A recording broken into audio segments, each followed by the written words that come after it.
Aujourd'hui est un grand jour. À tous ceux qui n'ont jamais rien compris, aux toiles déchirées et aux sculptures insensées. Aujourd'hui, ensemble, on va essayer de tout comprendre à l'art abstrait. Essayez, hein, parce que... Et... action!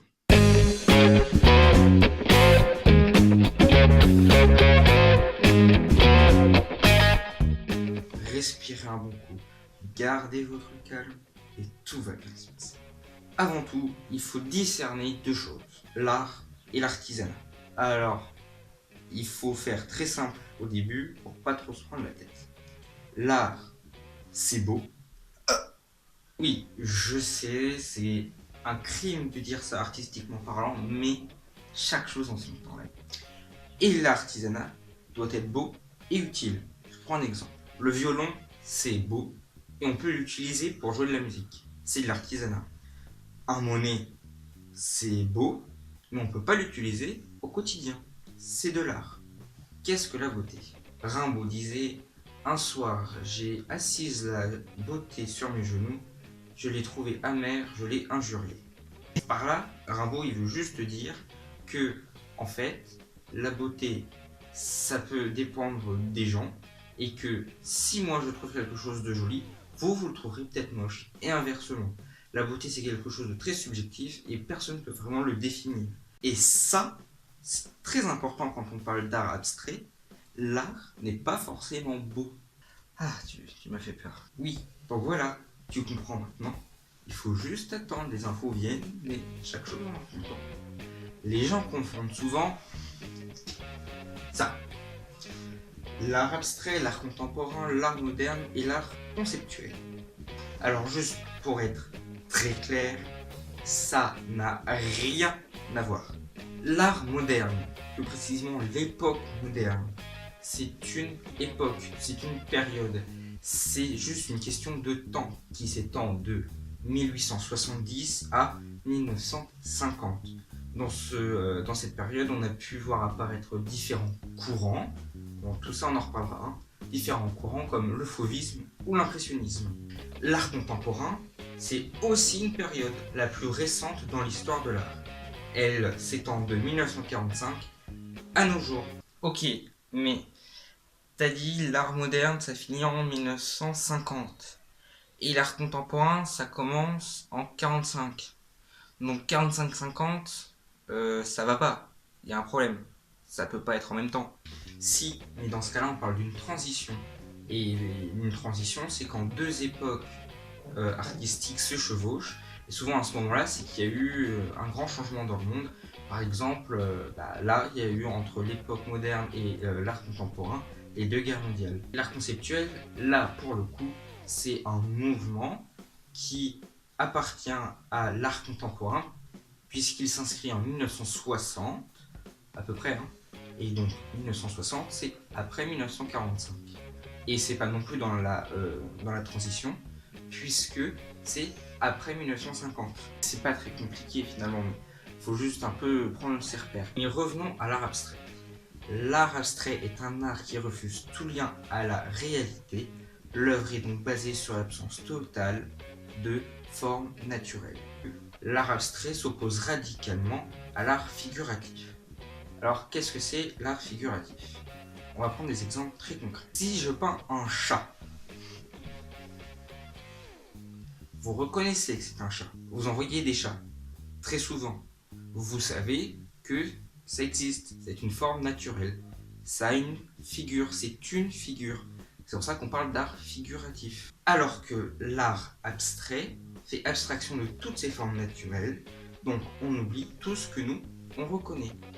Si je vous montre de l'art abstrait, après c'est ce que je ferai, on reconnaîtra des formes, des volutes, des formes géométriques, mais rien de reconnaissable. Et je dis bien rien de reconnaissable et pas de concret, parce que concret, c'est autre chose. L'art concret, c'est une autre vision de l'abstraction. Avec l'artiste néerlandais Stijl, on comprend très vite que l'art concret et l'art abstrait sont deux choses différentes, qui pensent absolument pas la même chose, mais qui ont un même but. Ouais, parce que dans l'art, il y a aussi des guerres. genre les Sith contre les Jedi. Et parfois c'est hyper violent.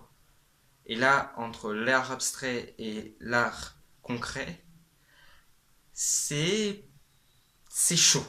Je vous cite la définition de style: peinture concrète et non abstraite, car rien n'est plus concret qu'une ligne, une couleur, une surface. En fait, là, il le dit pas ouvertement, mais quand il dit ça, il démonte l'art abstrait.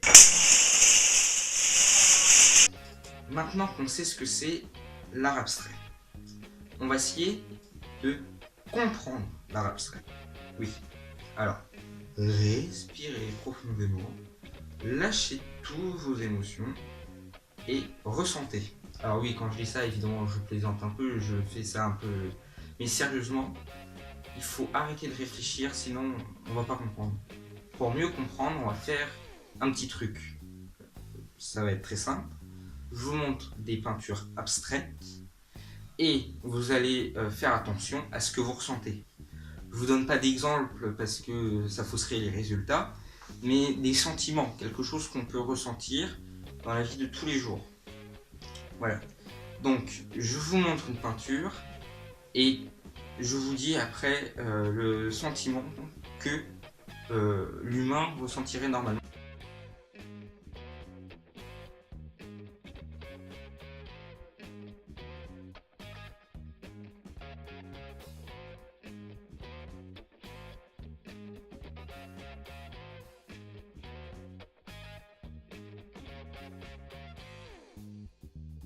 Normalement, si vous avez réussi à faire le vide dans votre tête et être en bonne disposition, vous avez peut-être pas vous-même ressenti, mais au moins vous avez pu comprendre que là, l'artiste avait voulu faire paraître la colère.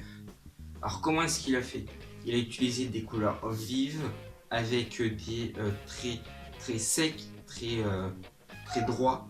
Voilà, on peut voir que c'est comme un feu, c'est très chaud, là on sent c'est la colère. L'artiste a sûrement dû s'énerver lui-même en peignant. Pour voir les coups de pinceau, c'est quelque chose de vivant. Celle-ci, c'était la sérénité, le calme. Pourquoi? On a utilisé le bleu. Le bleu, c'est une couleur qui est calme. Vous verrez souvent dans les publicités, souvent les médicaments d'ailleurs, le fond est bleu avec une musique apaisante. Le bleu, c'est le calme. Voilà. L'artiste a utilisé des volutes, des courbes très longues, très douces. On peut le dire, cette peinture est calme. Voilà. Et pourtant, on ne reconnaît pas. C'est abstrait. Et il n'y a que l'art abstrait qui puisse nous qui peuvent nous transposer des émotions comme ça. Et celle-là, j'avoue qu'elle était compliquée. C'est la peur. Là, on utilise des lignes brisées, quelque chose de très sec, mais on reste dans quelque chose d'assez dissimulé, donc du noir, avec des petites touches de jaune. Oui, c'est la peur, l'angoisse, l'incertitude. Donc là, c'était la quatrième, la dernière, c'est la tristesse. Alors comment est-ce qu'on peut reconnaître? On a des appels qui pourraient faire donc penser à de l'eau avec peut-être un peu d'écume. C'est quelque chose de profond, on a un aspect de profondeur, on a l'impression qu'on peut rentrer dedans. Voilà, c'est calme, en même temps il y a cette touche violette qui rappelle la souffrance, voilà, c'est la tristesse. Donc voilà, finalement, qu'est-ce qu'on a à retenir? L'art abstrait, c'est un courant, c'est un passage dans une époque. Voilà, c'est une manière de penser et donc de créer. On n'utilise que des formes géométriques et aucune forme figurative. On ne peut rien reconnaître dessus.